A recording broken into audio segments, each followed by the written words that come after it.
Yesterday, Bungie dropped an absolute banger of a mission that not only took us back into Europa's orbital network of space stations, but it also granted us access to the new exotic pulse rifle, the Revision Zero.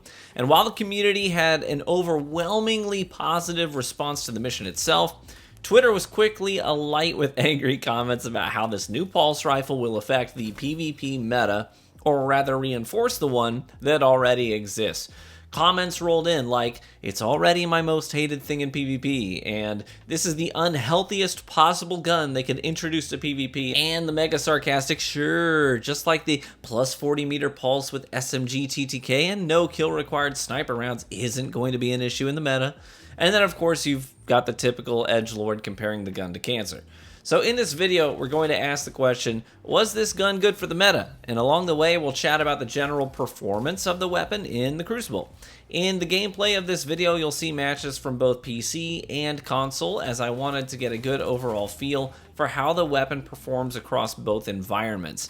I've so far racked up over 150 final blows in PvP with the Revision Zero and have thoroughly enjoyed picking up some multi-kills with Chromatic Fire along the way, the exotic chest piece for the Warlock that makes big booms when you get kinetic precision final blows. I know a lot of people are asking which mode is better too, like is the 2-round burst better or the lightweight 4-round burst?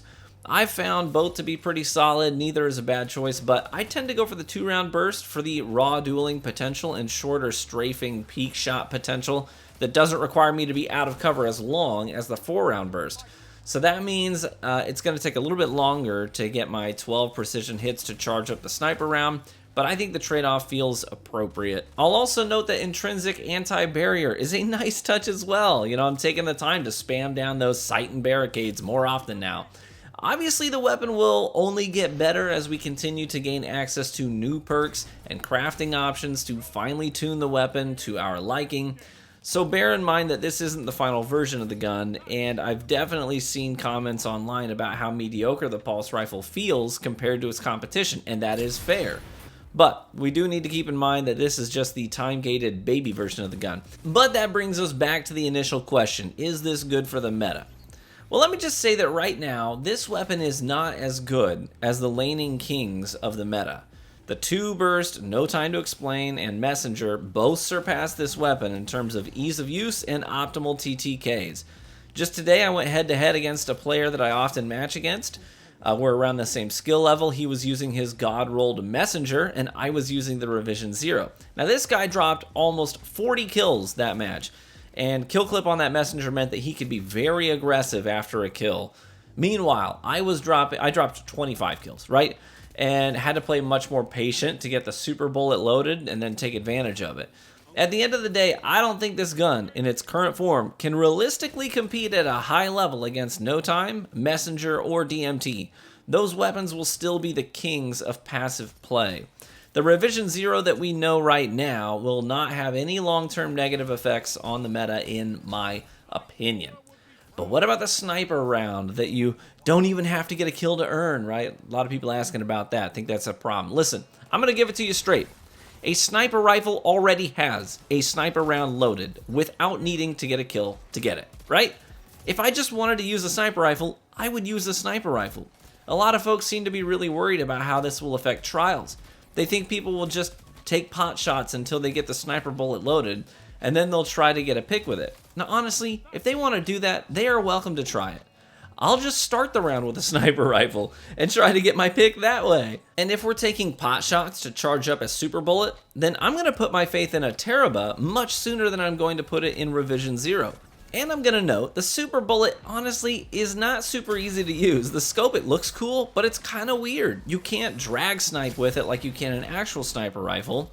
The horizontal ADS feels strange, and it doesn't feel sticky at all. It's far from free as well. And full disclosure, I played enough PvP to put over 150 kills on this thing already, and during that time, those several hours of queuing, I don't recall being killed by the super bullet a single time from an enemy player. So how does the Revision Zero really stack up? I'm going to say that I think this gun is awesome. I love it. It's fun, and I love those little minigame exotic perks where you have to prime it in order to do something really cool, you know, like the Zen Meteor and the Teraba and the Hawk Moon. But this thing shipped pretty well balanced in my opinion, It's more like an adaptive pulse rifle in terms of how it actually plays out, but it has some unique character to it. It allows the player to make some preferential choices. It gives the player a fun little minigame to interact with to feed their power fantasy. Ultimately, all the noise that the community is making about this gun is really just that. It's just noise.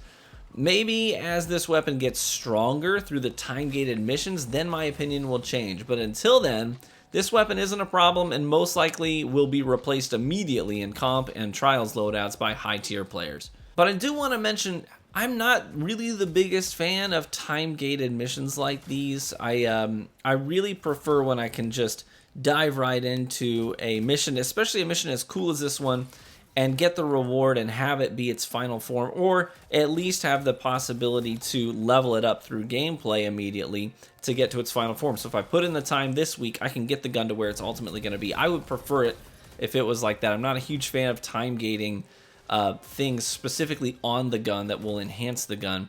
That does feel a little bad. Now, I understand the problem they have is that they need to feel like they can get some longevity out of the new mission that they invested obviously a lot of time, resources, manpower into creating, because that mission is a banger. It is a fantastic mission, and I know that they need to incentivize people to keep going back into that mission week after week so they can feel like they get the value, the gameplay value out of their investment. I totally understand and appreciate that, but time gating the actual parts of the gun doesn't feel like the right play to me. So I will say that as much of a banger as the mission is and as cool as the gun is, I wish I didn't have to have the final form of the gun time gated behind just weekly reset things.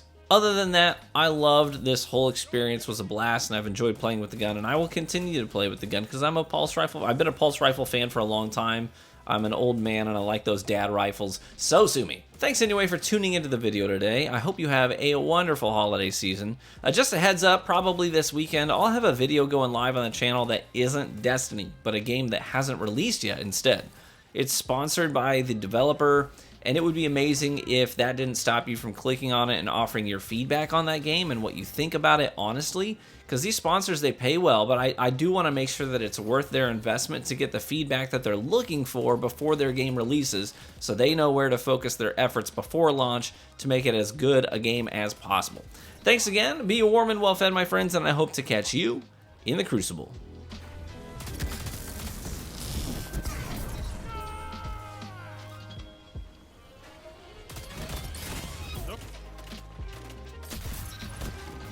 Down, triple down. Lycora would be 2 for 1. One after another.